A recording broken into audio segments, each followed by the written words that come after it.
સંધાન કાર્યક્રમ અંતર્ગત હું મહેશ પટેલ આપ સૌનું સ્વાગત કરું છું. મારી સાથે છે પંચમહાલ કાલોલ કોલેજના ડૉક્ટર હસમુખભાઈ ઠાકર. સંસ્કૃત અને કમ્પ્યુટર સંદર્ભે આજે હસમુખભાઈ આપણી સામે વાત કરવાના છે, ત્યારે મારે એમ કહેવું જોઈએ કે વારંવાર એવું કહેવાયું છે કે વેદથી વેબ સુધી અને ઉપનિષદથી ઉપગ્રહ સુધી સંસ્કૃત જગત આજે વિકાસ અને વિસ્તાર પામ્યું છે. એની અનેક પ્રકારની ડિવાઇસીસ, જેને આપણે પ્રયુક્તિઓ કહીએ છીએ, એ પ્રયુક્તિઓ પણ આપણી સામે આજે પ્રસ્તુત થવાની છે. સંસ્કૃત જગતના અનેક વિદ્વાનો આકંઠ વેદને આજે પણ સ્મરે છે, પરંતુ હવે કમ્પ્યુટરના યુગમાં, કમ્પ્યુટરના આ સમયમાં અતિ આધુનિક ટેકનોલોજી દ્વારા આ કામ કેવી રીતે સુપેરે પાર પાડી શકાય, માત્ર એટલું જ નહીં, કેવી કેવી નવી ટેકનિક વાપરી શકાય. સંસ્કૃત તો આપણા જનમનમાં, આપણી સંસ્કૃતિમાં, આપણી સભ્યતામાં, આપણા વારસામાં છે, પણ એ સંસ્કૃતિના વારસાને હવે સમગ્ર સમાજ સુધી કેવી રીતે પહોંચાડી શકાય, એની એક સુંદર ટેકનિક આજે આપણને હસમુખભાઈ બતાવવાના છે. હસમુખભાઈએ ચિત્રકાવ્યમને બહુ જ સુંદર રીતે આપણી સમક્ષ રજૂ કર્યું છે. એનિમેશન કેવી રીતે આપી શકાય, આ એનિમેશન શું છે, ચિત્રકાવ્યમાં જે પ્રકારે શ્લોકો છે એની પ્રયુક્તિ, ડિવાઇસ જેને કહેવાય, ડિવાઇસ ઓફ કમ્પ્યુટર, એ કેવી રીતે એમણે મૂકી છે, કેવી રીતે એ શ્લોકો આપણી સમક્ષ પ્રસ્તુત થાય છે, એમાં સંગીતનું માધુર્ય કેવું હોય છે, કર્ણપ્રિય સંગીત, સુંદર ડિવાઇસ, એનો અર્થ, એ બધું જ આપણે જોઈશું. કે એમણે સરસ પીપીટી બનાવ્યું છે કે તમારે અર્થ જોઈએ છે તો તરત તમને અર્થ મળી જશે, તમારે સંગીત સાંભળવું છે તો તમને સંગીત મળી જશે, અરે અર્થની સાથે પણ સુમધુર એવું કર્ણપ્રિય સંગીત સાંભળતા સાંભળતા અર્થ જોઈએ છે તો એ પણ તમને મળી શકે. અને એને તમારે દૃશ્ય શ્રાવ્ય તરીકે જોતા જોતા સાંભળવું છે અને સાથે સાથે અર્થ પણ જોવો છે, તો એ ત્રીજી પ્રક્રિયા, ત્રીજી પ્રયુક્તિ પણ આપણી સામે એમણે રજૂ કરી છે. વધારે સમય ન લેતા હવે આપણે એનો આનંદ આપણે માણીએ. તો હું હસમુખભાઈને વિનંતી કરું, મારા પ્રિય મિત્ર છે અને સંસ્કૃત અને કમ્પ્યુટરમાં બહુ જ, હું એવું માનું છું કે પૂર્વે એક વર્કશોપમાં આ વાત રજૂ કરી હતી, પણ રાષ્ટ્રીય કક્ષાએ મૂકી શકાય એવું આ કામ એમણે કર્યું છે. એને હું ફરી આજે અહીં આ મીડિયા સમક્ષ, આપણા સંધાન સમક્ષ પ્રસ્તુત કરું છું. તો જોઈએ પ્રેક્ષક મિત્રો, હસમુખભાઈને વિનંતી કરું કે હવે એ શરૂ કરે ચિત્રકાવ્ય. નમસ્તે મિત્રો. ચિત્રકાવ્યમ વિશે હજુ વાત શરૂ કરવી પહેલાં આખું જે ડોક્યુમેન્ટ તૈયાર કર્યું છે એ કઈ રીતે થયું, શા માટે કર્યું, વગેરે વાતો પણ પહેલાં કરી લઈએ, પછી ચિત્રકાવ્યમ પર આવું. ગુજરાત યુનિવર્સિટીના TY BAના અભ્યાસક્રમની અંદર ખાસ વર્ડ, એક્સેલ અને પાવર પોઈન્ટ આ મૂકવામાં આવ્યા છે. એ સંદર્ભે મને થયું કે આમાં પાવર પોઈન્ટ વિશે કંઈક વધારે એવું કામ કરવામાં આવે તો વિદ્યાર્થી મિત્રો માટે ખૂબ જ ઉપયોગી થાય. અને એક સીડીમાંથી મને પ્રેરણા પણ મળી. મહર્ષિ અરવિંદ આશ્રમ સોસાયટીએ તૈયાર કરેલી દેવભાષા નામની સીડી, અને એમાં થોડુંક વર્ક તો હતું એક બીજા કોઈ સોફ્ટવેરમાં, પણ એના પરથી મને થયું કે આ બધું વર્ક પાવર પોઈન્ટમાં પણ થઈ શકે, તો એના ઉપરથી મેં આ પાવર પોઈન્ટમાં વર્ક કર્યું છે. આખું જે ડોક્યુમેન્ટ તૈયાર થયેલું છે એ સીડીના ફોર્મેટમાં વધારે અનુકૂળ આવે એ રીતે છે. સીડીના ફોર્મેટમાં એટલા માટે કે એમાં કોઈ કોમ્પ્યુટરમાં માની લો કે પાવર પોઈન્ટ નથી, એટલે કે ઓફિસ નાખેલું નથી, તો પણ એ ઓપન થઈ શકે એટલા માટે છે. ફોન્ટ પણ નથી તો પણ એ ઓપન થઈ શકે એ પ્રકારે આખું બનાવેલું છે. એટલે કોઈ પણ કોમ્પ્યુટરમાં એ સીડી નાખવામાં આવે તો એ તરત જ ઓપન થાય, રન થાય, એ રીતે આ તૈયાર કર્યું છે. આમ તો તૈયાર ઓફિસ 7માં, એટલે પાવર પોઈન્ટના 2007માં તૈયાર કર્યું છે, પણ આખું એ વર્ક આ રીતે તૈયાર થયું છે. જોઈએ એને માણીએ શરૂઆતની અંદર આ સ્લાઇડની અંદર એમાં ફોન્ટ વગેરે કઈ રીતે ઇન્સ્ટોલ કરવા એ માહિતી આપી છે. પછી આગળ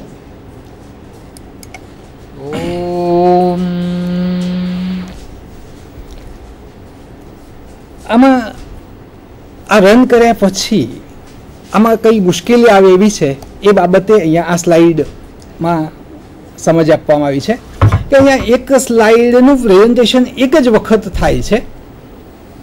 ફરીથી તમારે એની સ્લાઇડ જોવી હોય તો ફરીથી એસ્કેપ આપી અને એ શો બંધ કરી અને ફરીથી પાછો શો શરૂ કરવો પડે તો એ સ્લાઇડ ફરીથી જોવા મળશે. આ રીતે આખું તૈયાર થયેલું છે. આ સ્લાઇડમાં अलंकारिकों ने चित्रकाव्य की विभिन्न परिभाषाएं दी है. ચિત્રકાવ્ય શું છે એની સમજ આપેલી છે. ચિત્રકાવ્ય એટલે વિશિષ્ટ પ્રકારના શ્લોકો કે કોઈક એક જ વ્યંજનને લઈને આખી રચના કરેલી હોય, એક જ સ્વરને લઈને. ક્યારેક સીધી રીતે વાંચીએ એના એ જ વર્ણો આમ ઉલટા ક્રમથી વાંચીએ તો પણ એના એ જ વર્ણો આવે. ક્યાંક આપણે ત્યાં સંસ્કૃત સાહિત્યમાં એવા અદ્ભુત શ્લોકો છે કે તમે સીધી રીતે એટલે કે ડાબીથી જમણી બાજુ વાંચો તો રામનું વર્ણન થાય અને પાછા આમ ઊંધી રીતે વાંચો તો કૃષ્ણનું વર્ણન થાય. આવા આવા અદ્ભુત શ્લોકો અહીંયા બનેલા છે. આ પ્રકારના જે શ્લોકો હોય છે એને ચિત્રકાવ્ય કહેવામાં આવે છે. અથવા તો કોઈ વિશિષ્ટ આકૃતિ બનતી હોય, પહેલું ચરણ અને બીજું ચરણ, એના એક એક વર્ણોને લઈ અને એને જો લીટી દ્વારા બતાવવામાં આવે તો એક વિશિષ્ટ આકૃતિ ઉભરી આવતી હોય તો આવા બધા શ્લોકોને સંસ્કૃતમાં ચિત્રકાવ્ય કહેવામાં આવે છે.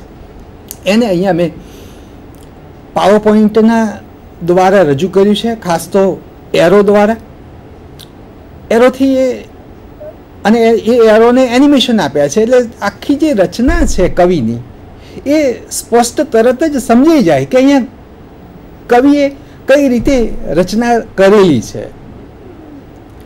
તો અને સાથે સાથે અહીંયા જે તે શ્લોકને એનો અર્થ પણ આપ્યો છે. કારણ કે ઘણી વખત ઘણા બધા મિત્રોને થયું કે એક જ અક્ષર માત્ર ન થી રચેલો શ્લોક છે તો આનો અર્થ પણ થાય કે શું? તરત જ સામે વ્યક્તિ પ્રશ્ન પૂછે તો એનો અર્થ પણ આપેલો છે અને એ શ્લોકનું ગાન પણ મૂકેલું છે.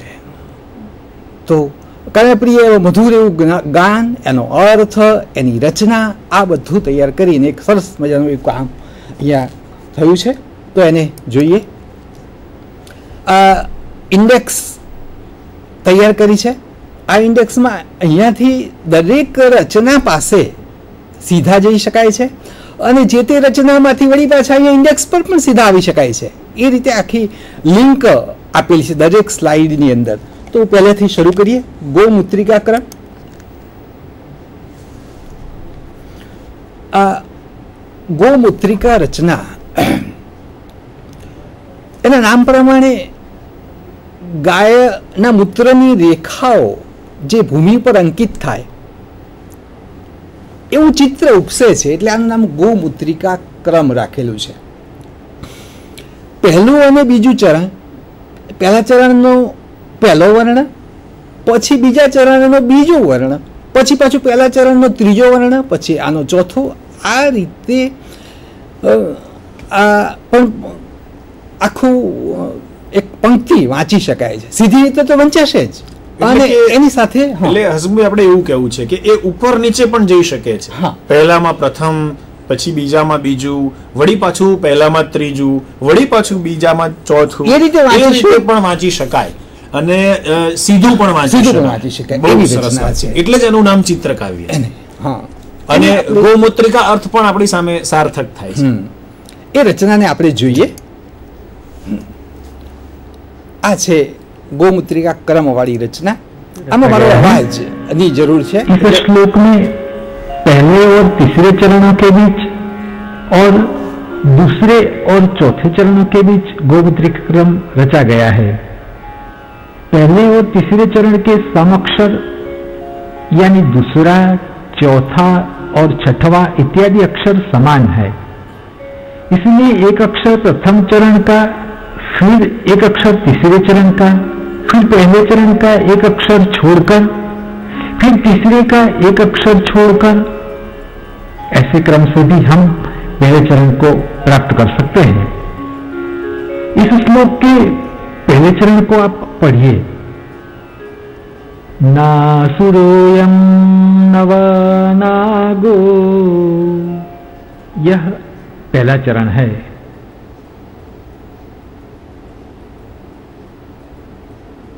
इसी चरण को हम इस तरह भी प्राप्त कर सकते हैं। देखिए, पहले चरण का प्रथम अक्षर है ना, तीसरे चरण का द्वितीय अक्षर है सु, पहले चरण का तृतीय अक्षर है रो, तीसरे चरण का चतुर्थ अक्षर है यम। इस क्रम से भी हम पहला चरण प्राप्त कर सकते हैं।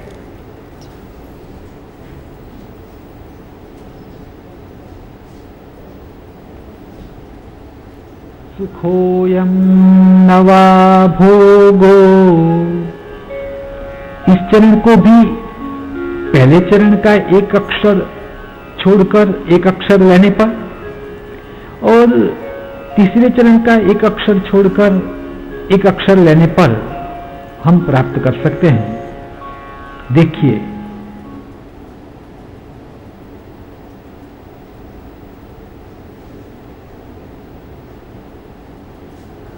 दूसरे और चौथे चरणों के बीच भी वर्णों का ऐसा ही क्रम प्राप्त होता है।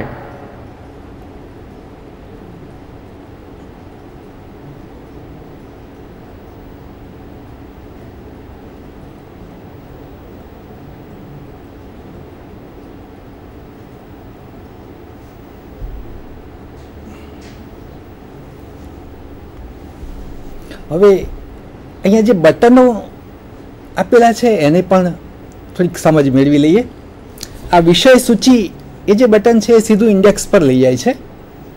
ગાનમને ક્લિક કરીશું તો કર્ણપ્રિય એવો અવાજ સાંભળવા મળશે। અહીંયા મને કહેતા આનંદ થાય છે અને મારે અહીંયા આ ઘડીએ એમનો આભાર પણ વ્યક્ત કરવો જોઈએ કે આમાં જે અવાજ છે એ ગાયત્રીબેનનો છે। ગાયત્રીબેન જે ગોધરા કોલેજમાં પ્રાધ્યાપિકા છે અને આગળ એમનો પરિચય તો એક સ્લાઇડમાં આવે જ છે, પણ અહીંયા આગળ એમને મને યાદ કરતા આનંદ થાય છે। એમને સાંભળીએ।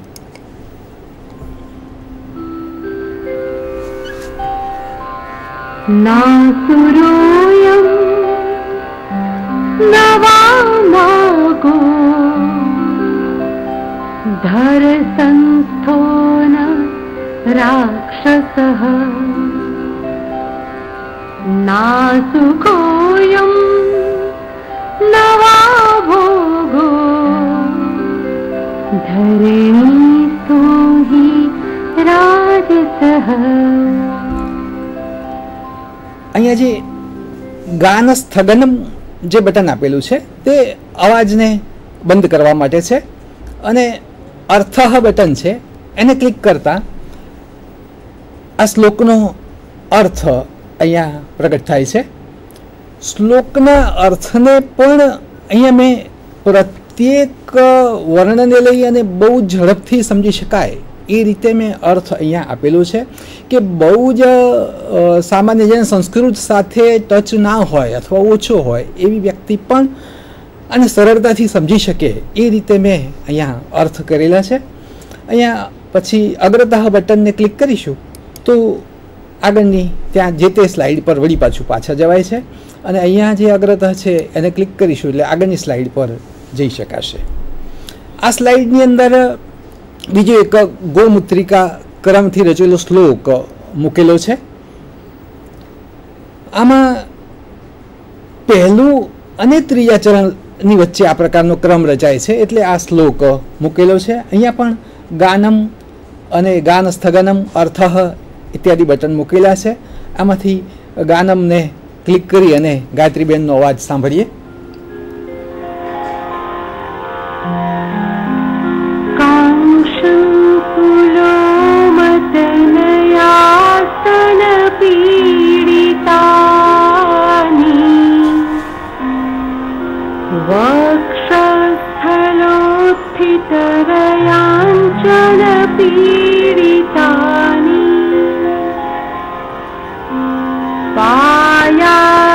पाय भयतो न मुचि प्रहारी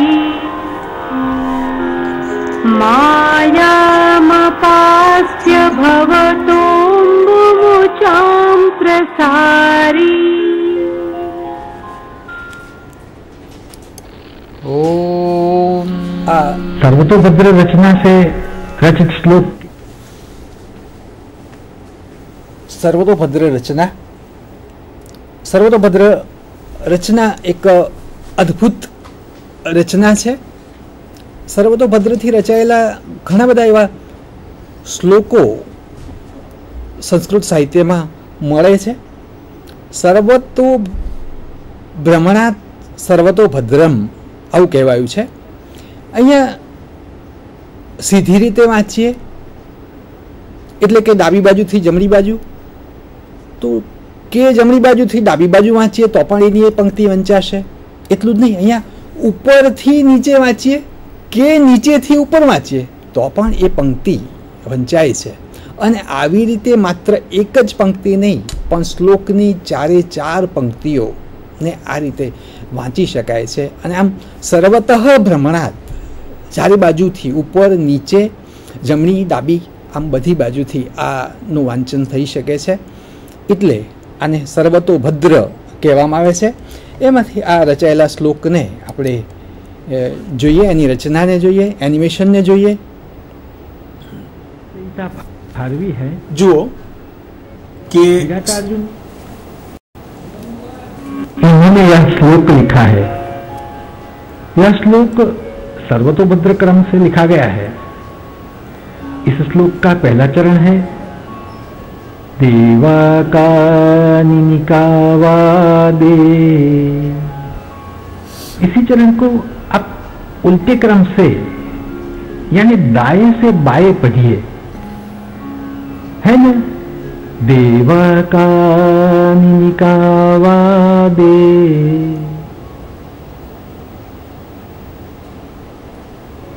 अब प्रत्येक पंक्ति के प्रथमाक्षरों को ऊपर से नीचे की ओर पढ़िए। यहां भी मिलता है ना, देवाकानिकावादे। अब आठवीं पंक्ति को भी बाएं से दाएं और दाएं से बाएं पढ़िए। दोनों ओर से मिलता है ना यही वर्णानुक्रम, देवाकानिकावादे।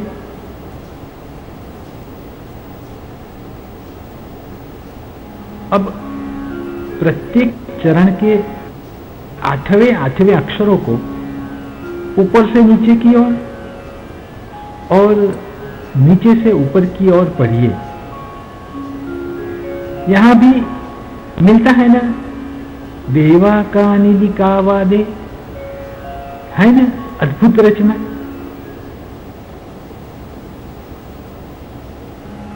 अब दूसरा चरण पढ़िए। दूसरा चरण है वाहिका स्व स्वका हिवा। इस चरण को उल्टे क्रम से पढ़िए।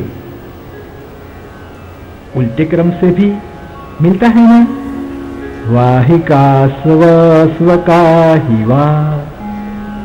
अब प्रत्येक चरण के दूसरे दूसरे वर्णों को ऊपर से नीचे की ओर और नीचे से ऊपर की ओर पढ़िए।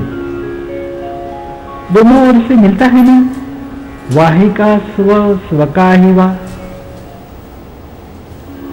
अब सातवीं पंक्ति को सीधे यहां भी आपको मिलेगा, वाहिका स्व स्वका हिवा।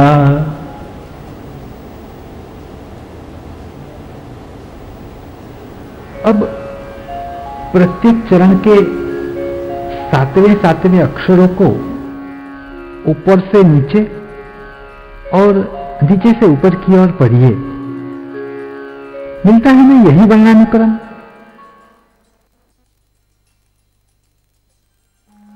तीसरे और चौथे चरणों को भी आप इसी तरह पढ़ पाएंगे। इस रचना में प्रत्येक चरण की गति चारों ओर होती है, इसलिए इस रचना को सर्वतोभद्र कहते हैं। सर्वतः भ्रमणात् सर्वतोभद्रम।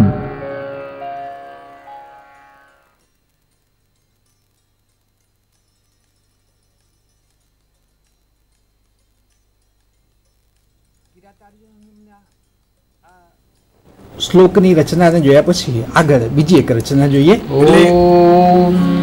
અર્ધભ્રમક એટલે એવું કેવું છે હસમુખભાઈ આપે કે સર્વતઃ પરિતઃ, ચારે તરફ તમે જુઓ કે લોકો સંસ્કૃતને જુએ છે, પણ હસમુખભાઈએ જે શોધી કાઢ્યું છે સર્વતો ભદ્રમ, સર્વતઃ પરિતઃ, તમે પહેલો અક્ષર છેલ્લો અક્ષર, બીજો અક્ષર છેલ્લેથી બીજો અક્ષર, ત્રીજો અક્ષર છેલ્લેથી ત્રીજો અક્ષર, કોઈ પણ ડિવાઇસ, કોઈ પણ પ્રયુક્તિને તમે જુઓ, કેટલી અદ્ભુત રચના લાગે છે. આવા અનેક શ્લોકો છે. ભારવીનો આ અદ્ભુત શ્લોક એમણે શોધી કાઢીને કમ્પ્યુટરથી આપણી સામે મૂક્યો છે. એટલે સંસ્કૃત અને કમ્પ્યુટરના લેક્ચરમાં અમારે જે હેતુ છે એ આ કહેવો છે કે કેવું ચિત્ર તમારી સામે ઊભું થાય છે, કેવો એક સુંદર આખો આલેખ બને છે. સર્વતઃ પરિતઃ, આથી આ તરફથી જુઓ, આ તરફથી જુઓ, વચ્ચેથી જુઓ, છેડેથી જુઓ, મધ્યથી જુઓ, અંતથી જુઓ. એટલે જ એમણે કહ્યું કે સર્વતઃ ભ્રમણાत् સર્વતો ભદ્રમ. આ પ્રકારની ડિવાઇસ એ અદ્ભુત ડિવાઇસ છે. હવે સમયના બગાડતા બીજો એક સુંદર શ્લોક જોઈએ હસમુખભાઈ. બીજી એક રચના છે અર્ધભ્રમક રચના. આ સર્વતોભદ્ર કરતા અડધી આની ગતિ હોય છે, એટલે આને અર્ધભ્રમક કહેવામાં આવે છે. સર્વતોભદ્રની અંદર ચારે ચાર ચરણોને તમે સીધા, ઉલટા કે ઊભા તમે વાંચી શકો છો. જ્યારે અહીંયા દરેક ચરણને અડધી રીતે જ તમે મેળવી શકશો. એટલે કે તમે દરેક ચરણનો પહેલો અક્ષર આમ ઊભો વાંચશો, પહેલો અક્ષર, પહેલા ચરણનો, બીજા ચરણનો પહેલો, ત્રીજા ચરણનો પહેલો, ચોથા ચરણનો પહેલો, તો જે આખું પહેલું ચરણ છે એમાંનો અડધો ભાગ એટલે કે અડધું ચરણ જ તમને પ્રાપ્ત થશે. અને પછી બાકીનું જે અડધું ચરણ રહ્યું એ તમારે આઠમા શ્લોકને તમે આઠમા વર્ણને તમે નીચેથી ઉપર તમે જોશો તો તમને એ બાકીનો અડધો ભાગ મળશે. અને આ રીતે તમારે બીજી પંક્તિ, ત્રીજી પંક્તિ, ચોથી પંક્તિ પણ આ રીતે અડધી અડધી પ્રાપ્ત થાય છે. એટલે આને અર્ધભ્રમક કહેવામાં આવે છે. અડધી જ ભ્રમણા અહીંયા થાય છે એટલે આનો અર્ધભ્રમક કહેવામાં આવે છે. અને એનિમેશન દ્વારા વધારે સ્પષ્ટ થઈ જશે. શ્લોકને જોઈએ અને एनिमेशन ने पण मानिए. यह श्लोक की रचना का नाम अर्धभ्रमक है. सर्वतोभद्र में चरणों की गति चारों ओर होती है, किंतु अर्धभ्रमक में सर्वतोभद्र से आधी गति होती है. यहाँ अर्ध ही भ्रमण होने के कारण इस रचना का नाम अर्धभ्रमक है.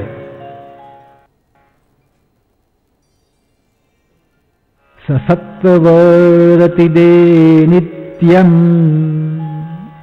यह श्लोक का पहला चरण है.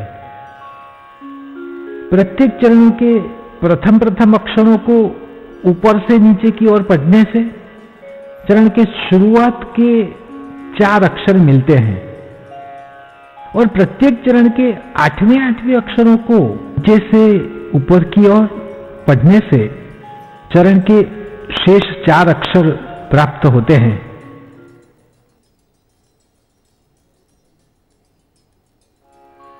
सदरामर्शनाशिनी, यह दूसरा चरण है. प्रत्येक चरण के दूसरे अक्षरों को ऊपर से नीचे की ओर पढ़ने से आधा चरण प्राप्त होता है. शेष चरण सप्तम अक्षरों को नीचे से ऊपर की ओर पढ़ने से मिलता है. श्लोक का तीसरा चरण है त्वराधिकसन्नादे. प्रत्येक चरण के तृतीय अक्षरों को ऊपर से नीचे की ओर पढ़ने से और छठवें अक्षरों को नीचे से ऊपर की ओर पढ़ने से यह तीसरा चरण प्राप्त होता है।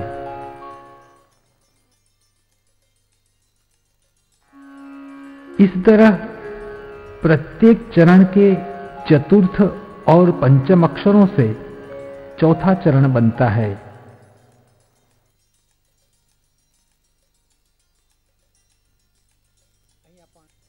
ગાયત્રીબેનનો અવાજ સાંભળીએ. કર્ણપ્રિય એટલો અવાજ છે કે એમને સાંભળવાની વારે વારે ઈચ્છા થઈ આવે. सत्वरति ते नित्यं सदरामर्शनाशिनी स्वराधिककसन्नादे रमकत्वमकर्षति.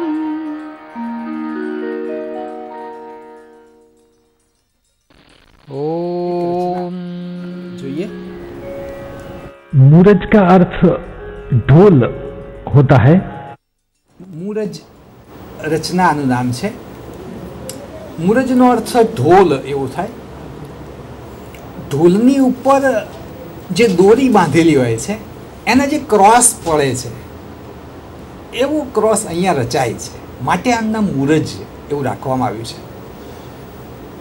અહીંયા પહેલું ચરણ, પછી બીજું ચરણ, ત્રીજું અને ચોથું, આ ચારે ચાર ચરણોના વર્ણો એવી રીતે ગોઠવાયા હોય છે કે એને જો લીટી દોરવામાં આવે તો એ લીટી આ ઢોલ પરની જે દોરીઓ હોય છે એવી ક્રોસ રચે છે, એટલે આનું નામ મૂરજ એવું આપવામાં આવ્યું છે.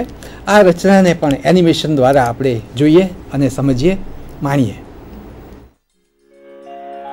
सासेनागमनारंभे, यह श्लोक का पहला चरण है। इसी चरण को हम इस तरह भी पा सकते हैं। देखिए, यह तीर जिन वर्णों से गुजरता है उन वर्णों को पढ़िए। वहां भी आपको यह पहला चरण मिलेगा। सासेनागमनारंभे, यह चरण नीचे भी लिखा गया है, उसे पढ़िए।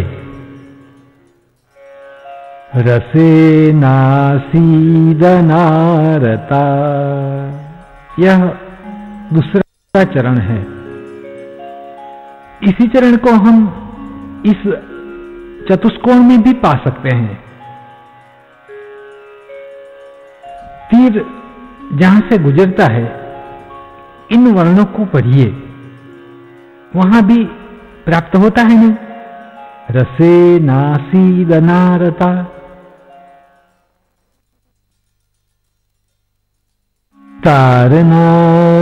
तारनादजनामत्त, यह तीसरा चरण है। इस चतुष्कोण में छिपे वर्णों से श्लोक का तीसरा चरण निर्मित होता है। देखिए,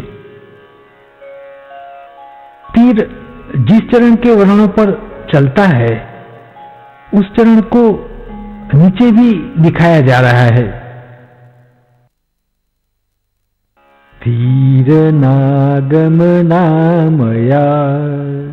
यह श्लोक का चतुर्थ चरण है। श्लोक का यह चतुर्थ चरण भी इस तरह प्राप्त होता है, जो गतिमान तीर के द्वारा दिखाया जा रहा है।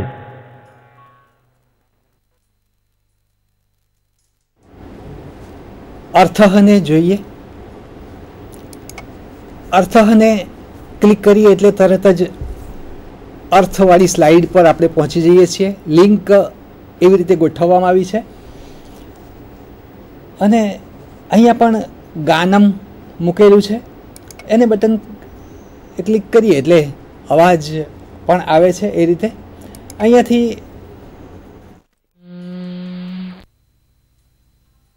અહીંયા અગ્રતઃ જઈએ એટલે નવી રચના આવે છે.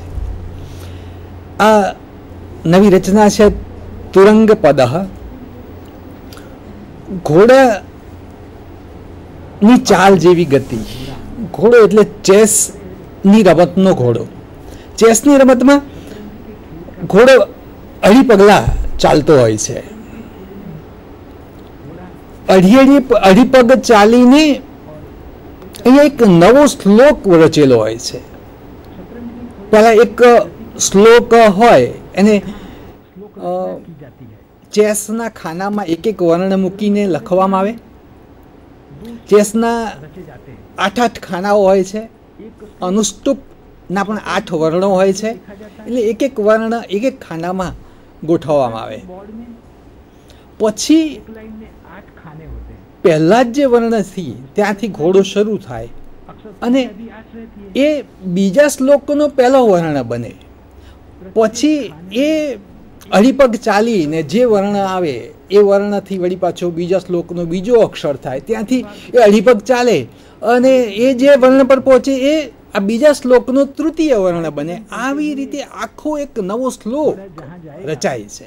બહુ જ અદ્ભુત રચના અને ખૂબ જ શ્રમ માગી લે એવી રચના, કવિની એક કસોટી કરી લે એવી આ રચના છે. સંસ્કૃત સાહિત્યમાં પણ બહુ જ રેર, કદાચ મને પણ આટલા 5-6 ગ્રંથો હું ફેંદી ગયો છું, પણ 2 જ રચનાઓ આવી મળી છે. આમે આપણે મહેશભાઈ એવું છે ને કે જો એ ચેસના આપણે એક ખાનાથી શરૂ કરીને અઢી પગલાં ચલાવીએ અને એવું નક્કી કરીએ કે આ એક ખાનું રહી ન જાય અને એક ખાનું બેવડાય નહીં, આવી રીતે અઢી પગલાંથી બધા ખાના આપણે નહીં ભરી શકીએ એમને શ્લોક રચ્યા સિવાય પણ. તો અહીંયા તો કવિએ એવો આખો શ્લોક રચ્યો છે કે અઢી પગલાએ એ ચાલીને આખો નવો શ્લોક રચાતો જાય. બહુ જ અદ્ભુત રચના, બહુ જ રેર એવા શ્લોક, 2 જ શ્લોકો મળ્યા છે. એટલે તમે જુઓ કે આપણા પ્રાચીન કવિઓએ આપણી સામે જે મૂક્યા છે શતરંજની રમત, માત્ર આજે જ એને ચેસ તરીકે આપણે ઓળખીએ છીએ. હસમભાઈએ જે વાત કરી કે શતરંજની જેમ અઢી પગલા ઘોડો ચાલે, તો એનું નામ જ તુરંગ પદ એવો અર્થ આપ્યો છે. હવે ઘોડો અઢી પગલા ચાલીને કેવો શ્લોક રચે, કેવી અદ્ભુત વાત થાય, આ વસ્તુ આપણા સાહિત્યમાં પડી હતી. પણ જો સંસ્કૃત અને કમ્પ્યુટર આજે વિદ્યાર્થીઓને બતાવવામાં આવે છે તો એ વિશ્વની સામે આ સંસ્કૃતના અમૂલ્ય અનુપમ સાહિત્યને આ રીતે પણ મૂકી શકે. એમને 2 શ્લોકો અનેક પ્રયત્નો પછી મળ્યા છે, પણ હું માનું છું કે અનેક ગ્રંથાગારો છે કે જેમાં હજુ આપણે શોધ કરીએ તો આ પ્રકારના રચનાઓ મળી શકે. અને એને સંસ્કૃત એટલું જ નહીં, આ કમ્પ્યુટર હવે આજે જગતનું એવું હૃદય બની ગયું છે, એ હૃદયમાં શ્વાસ પૂરવાનું કામ સંસ્કૃત કરી શકે. અને એ બંનેના ઉપક્રમે જે નવું વિશ્વ રચાય એ આપણે જોઈ રહ્યા છીએ. તો જોઈએ હવે આ તુરંગ પદહને. આ રચનાને માણીએ. ઓમ સ્થિરાગસં સદારાધ્યા, यह पहला श्लोक है. यह श्लोक शतरंज बोर्ड के खाना में लिखा गया है. श्लोक के प्रथम अक्षर स्थि से घोड़े की गति शुरू होती है. स्थि घोड़े का प्रथम कदम है. तो दूसरे श्लोक का प्रथम अक्षर भी स्थि है, जो शतरंज बोर्ड के नीचे दिखाया गया है. फिर घोड़ा ढाई खाना चलते हुए ता अक्षर पर पहुंचता है. यह घोड़े का दूसरा कदम है. अतः दूसरे श्लोक का दूसरा अक्षर भी ता है. इस तरह ढाई खाना चलने से घोड़े का तीसरा कदम होगा. तीसरा कदम जिस अक्षर पर पड़ेगा वह अक्षर दूसरे श्लोक का तीसरा अक्षर बनेगा. इस तरह घोड़े के प्रत्येक कदम से एक नया श्लोक निर्मित होगा. घोड़े के कदम से जो नया श्लोक निर्मित होगा वह बोर्ड के नीचे दिखाया जा रहा है। घोड़े की गति के साथ साथ ही शतरंज के बोर्ड के नीचे एक नए श्लोक के अक्षर आ रहे हैं और एक दूसरा श्लोक निर्मित हो रहा है। वाह, है ना अद्भुत रचना। घोड़े की गति के साथ साथ निर्मित हुआ यह दूसरा श्लोक है। स्थिता समय राजत्पा गतरामादकेंगवी दूरम हसा सन्नतादा साध्यतापकरा सदा।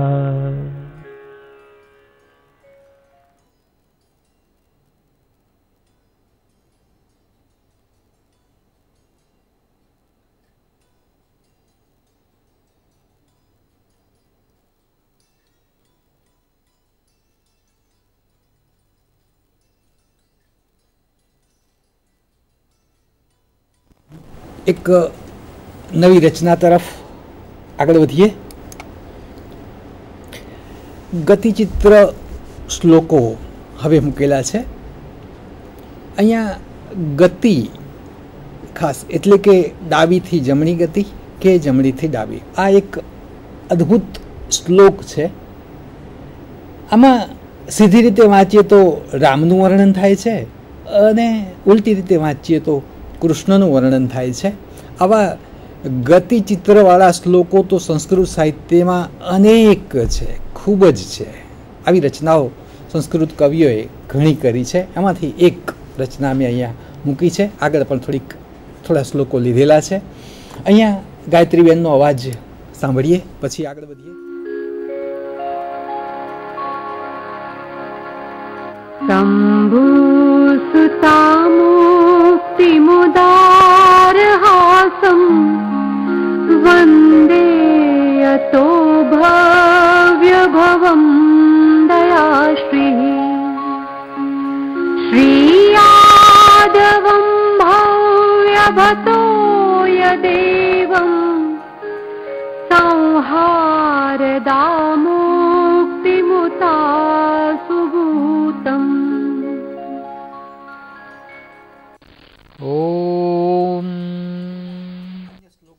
અહીંયા લીધા છે।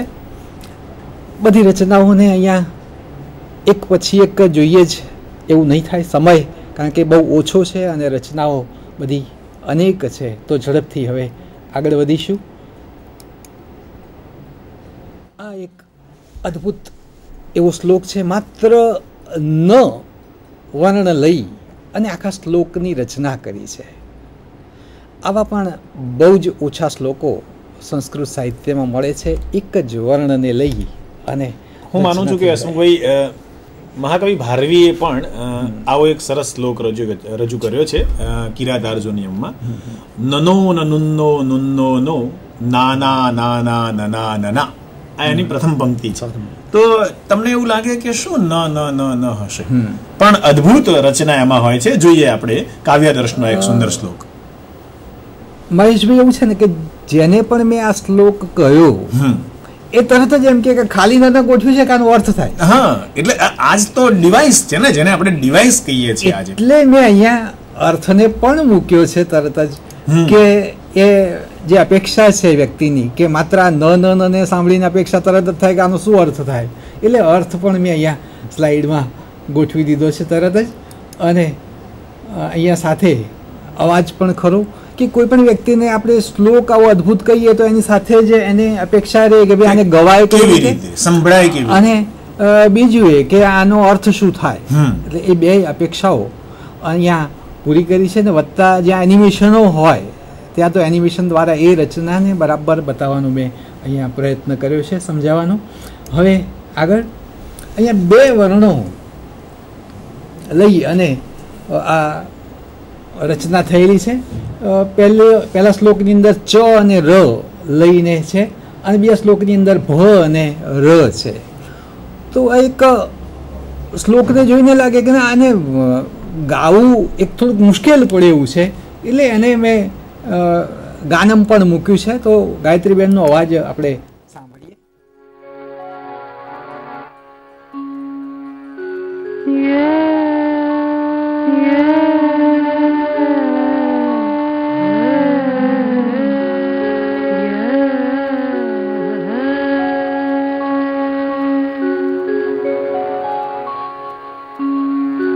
चार चूच चिरारेखी चंच चीर रुचारुचः चचार रुचिरश्चारु चारे राचर चंचुर. ઓમ. દ વ અને ન આ 3 વર્ણો લઈ અને શ્લોક રચેલો છે. તો આગળ વધીએ. હવે આ શ્લોકો એવા છે કે અહીંયા એક ચરણમાં એક જ વર્ણ એટલે એકાક્ષર પાદ, એક પાદની અંદર એટલે ચરણની અંદર એક જ વર્ણ રહેલો હોય એવો આ શ્લોકો આ બંને છે. પહેલા શ્લોકની અંદર પહેલા ચરણમાં જ રહેલો છે, બીજામાં ત, પછી ભ, ર, આ રીતે આ બે શ્લોક રચાયા છે. કિરાતાર્જુનિયમમાં આ શ્લોકો રહેલા છે. આમાં માત્ર ઉ લઈને જ આખો શ્લોક રચેલો છે, બીજો કોઈ એક પણ સ્વર નહીં. આગળના શ્લોકો ગયા એ બધા વ્યંજનને લઈ અને રચેલા હતા. અહીંયા એક ઉને જ માત્ર એટલે આખો વર્ણ પણ નહીં, આખા વર્ણની અંદર તો પાછળ અ આવે, અહીંયા એવું પણ નથી રાખ્યું અને ઉ લઈ અને રચ્યું છે. પણ અહીંયા પણ એવું થાય કે આ ગાવામાં યાર મુશ્કેલી નહીં પડતી હોય, પણ ગાયત્રીબેને ખૂબ જ પ્રયત્ન કરી અને આને ગાવાનો પ્રયત્ન કર્યો છે. કલાકો એમણે પ્રયત્ન કર્યો છે કે ઉચ્ચાર માટે, અને શુદ્ધ ઉચ્ચાર એમણે કરી આપ્યો છે. એમને સાંભળીએ.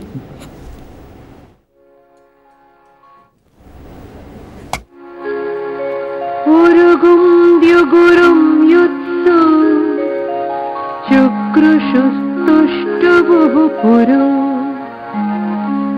लुलुबुः पुपुषुर्मुच्चु मुमुहुर्नु मुहुर्मुहुः. ઓમ. આ સ્લાઇડમાં બે સ્વરો, એક પહેલા વર્ણની અંદર પહેલી પંક્તિમાં માત્ર ઈ રહેલો છે અને બીજી પંક્તિમાં અ રહેલો છે. આ રીતે આ શ્લોક રચાયેલો છે. આમાં એક જ સ્થાનને લઈને કવિએ શ્લોક રચના કરી છે. કંઠ્ય વર્ણો માત્ર ક ખ ગ ગ અંગ આટલું જ લઈ અને આ કંઠ્ય વર્ણના એ વર્ણો લઈ અને આ શ્લોક રચાયો છે.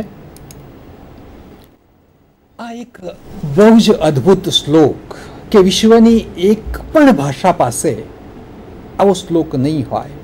અહીંયા ક્રમપૂર્વક આખા કક્કાને શ્લોકમાં વણી લીધો છે. ક ખ ગ ગ ચ છ જ ય ટ ઠ ડ જ ણ આ કરી અને આખો શ્લોક કવિએ રચ્યો છે. બહુ જ અદ્ભુત રચના. આવી આ એક જ રચના છે અને હું માનું છું ત્યાં સુધી ભાગ્યે જ વિશ્વની કોઈ ભાષા પાસે આવો શ્લોક હોય. એટલે એવો એક અદ્ભુત આ શ્લોક આપણી પાસે છે. હવે આ સ્લાઇડની અંદર આગળ જે શ્લોકો હું બતાવી શક્યો નથી, કારણ કે આગળના તો રચના બતાવી હતી, એટલે કે ત્યાં એ રચના બતાવતી વખતે માત્ર એક જ શ્લોક આવે, પણ બાકીના શ્લોકો રહી ગયા એનું શું? તો એ શ્લોકો માટે આ આખી સ્લાઇડ બનાવી છે. પાવર પોઈન્ટનું કામ પણ ખૂબ જ અહીંયા અદ્ભુત છે. તમે આ જે બોક્સ જુઓ છો એ પણ કોઈ બીજા સોફ્ટવેર નહીં, પણ પાવર પોઈન્ટમાંથી જ તૈયાર કરેલું છે. આ જે બટન્સ છે, આ લખેલા ગૌમૂત્રિકા, સર્વતોભદ્ર, એ પણ પાવર પોઈન્ટમાં જ તૈયાર થાય છે. અહીંયા જે લિંક અપાય છે, જુઓ અહીંયા સર્વતોભદ્ર પર જવું હોય તો સર્વતોભદ્રની જે રચનાઓ બાકી રહી, આગળ જે ન બતાવી શક્યો અને બાકી રહી, તે અહીંયા થાય છે. મૂરજ રચનાઓ પણ બીજી કઈ કઈ છે એ અહીંયા આ સ્લાઇડમાં લીધેલી છે. અહીંયા તુરંગપદ, અહીંયા જે બટન તમે દબાવશો એ બાકી રહેલા શ્લોકો અહીંયા આવી જશે. આ રીતે ગતિચિત્ર, એકાક્ષર, આ રીતે બધા જ અહીંયા જે બાકી રહ્યા એ શ્લોકો છે. અહીંયા હાથે આભાર વિધિ અહીંયાથી આ જે થઈ તે છે. અહીંયા અરવિંદ આશ્રમની સીડીમાંથી મેં તૈયાર કર્યું છે, એટલે મહર્ષિ અરવિંદને નમસ્કાર કરેલા છે. આ મારા પિતાશ્રી છે, એમના આશીર્વાદથી જ આ કામ સંપન્ન થઈ શક્યું, એટલે એમને નમસ્કાર કરેલા છે. આ વસંતભાઈ ભટ્ટ સાહેબ છે, જે મારા કામના સતત પ્રેરક રહ્યા છે.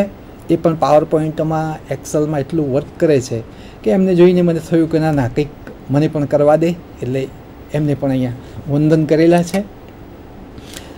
આ છે રિષભભાઈ મહેતા કે જેઓ પ્રિન્સિપાલ છે કાંકરપુર કોલેજના, અને એક સારા ગાયક છે, સારા કવિ છે. એમણે જ આ શ્લોકોને કમ્પોઝ કરેલા છે. તો બધા જ અનુષ્ટુપ છંદમાં રચાયેલા શ્લોકો છે, પણ અનુષ્ટુપ ના એ જ શ્લોકોને એમણે જુદા જુદા રાગની અંદર ઢાળ્યા છે, અને એ કામ એમણે કર્યું છે. એમનો આભાર. અહીંયા આ ગાયત્રીબેન છે, જેમનો અવાજ આપ સાંભળતા રહ્યા, એ ગાયત્રીબેનનો પણ આભાર કે આ બંને પતિ પત્ની છે, બંને વિદેશમાં પણ જઈ અને પ્રોગ્રામ આપે છે. એન કવિત્રી પણ છે, સારા કાવ્યો રચે છે, એટલે એમનો અત્યારે આભાર માનું છું. આ મારો પરિવાર છે. આમાં આ પૂજન છે, જેમની પાસેથી મેં પાવર પોઈન્ટ શીખ્યો છું હું, અને આ મારી ડોટર છે કે જેણે આ કામમાં જ્યારે કોમ્પ્યુટરમાં જ્યાં પણ મદદની જરૂર પડી ત્યાં કરી છે. તો અહીંયા પાવર પોઈન્ટનું જે વર્ક છે એ અદ્ભુત છે. અહીંયા જો આ ક્લિક કરીએ એટલે આ ટેક્સ આવશે, અહીંયા ક્લિક કરીએ એટલે એ ફોટો ઓપન થશે, એનું આ ટેક્સ ઓપન થશે. આ રીતે આ પાવર પોઈન્ટનું વર્ક અહીંયા પણ. એટલે આપણે એવું કહેવું છે તમારે હસમુખભાઈ કે આપે જે આ સમગ્ર કામ કર્યું એમાં જે લોકોએ તમને જે સહયોગ આપ્યો છે, અને સંસ્કૃત અને કમ્પ્યુટરને જે રીતે આપણી સાથે રજૂ કર્યું છે, સાંકળ્યું છે, એ વાત બહુ જ નોંધપાત્ર અને વિશેષ સ્પૃહણીય તો છે જ છે, પણ વંદનીય અને વિશ્વને આપવા જેવી બાબત છે. એ આજે આપણી સમક્ષ મૂક્યું. હજુ એક બીજો લેક્ચર હું માનું છું કે તમારી એ જરૂર પડશે કે આ બધું તમે કઈ રીતે કરો છો. અગત્યની વાત તમારે એ છે કે તમે એ પ્રક્રિયા અમને બતાવો. એ પ્રક્રિયા ક્યાંથી શરૂ થાય અને ક્યાં કેવી રીતે આ પાવર પોઈન્ટની સ્લાઇડ બને કે તમે આ મૂક્યું એક, પછી એમાં આ મૂક્યું, પછી બીજું મૂક્યું, અને એને એનિમેશન આપીને કેવી રીતે મૂક્યું. સંસ્કૃતના વિદ્યાર્થીઓને વિશ્વની સામે રાખતી વખતે એમને એ સરસ માર્ગ આપવો પડશે, એ પગદંડી આપવી પડશે કે એમાં રહેલું આવું અદ્ભુત સાહિત્ય, જેમાં આપણે સર્વતો જોયું, ચારે બાજુથી શ્લોક જોઈ શકાય, કેટલાકને અડધો જોયો, કેટલાકને આપણે ઘોડાની ચાલની જેમ જોયો, અરે ઢોલ પર પડતી સરસ મજાની અંકનો સાથે આપણે જોયો, કેટલી બધી પ્રયુક્તિઓ, ડિવાઇસ આપણી સામે રજૂ થઈ. આ બાબતને સંસ્કૃત જગતમાં મૂકવી અત્યંત જરૂરી છે. આજે ભલે વિદ્યાર્થીઓ વારંવાર ક્લાસમાં કહેતા હોય છે કે 10મામાંથી તો સંસ્કૃત કાઢ્યું સાહેબ, હવે શું જરૂર છે, પણ હું માનું છું કે સંસ્કૃત અને કમ્પ્યુટર વિશ્વને એક નવો સંદેશ આપે છે, નવી દિશા આપે છે, અને વિશ્વને ચિરસ્થાયી કહી શકાય તેવો હંમેશા આ એક નવો માર્ગ છે, જેને હજુ વારંવાર જેટલી વખત આપણે આ દધિમંથન કરીશું, હું માનું છું નવનીતમ પ્રાપ્યતે અવશ્યમ એવ. આ સાથે અહીં અમે વિરમીએ છીએ. ચોક્કસ એક જ સ્લાઇડ બાકી રહી જાય છે, એટલે સમય તો એક સેકન્ડ જોઈ લઈએ. આમાં મારા સ્ટાફ મિત્રોએ જે મદદ કરી એ મિત્રો છે, અમારા આચાર્ય સાહેબ છે. આ એમને એ કાયમી આવા કાર્યક્રમના પ્રોત્સાહક રહ્યા છે, એમનો આભાર. આ અમારા કોંકણી સાહેબ છે, એમનો પણ આભાર માનેલો છે.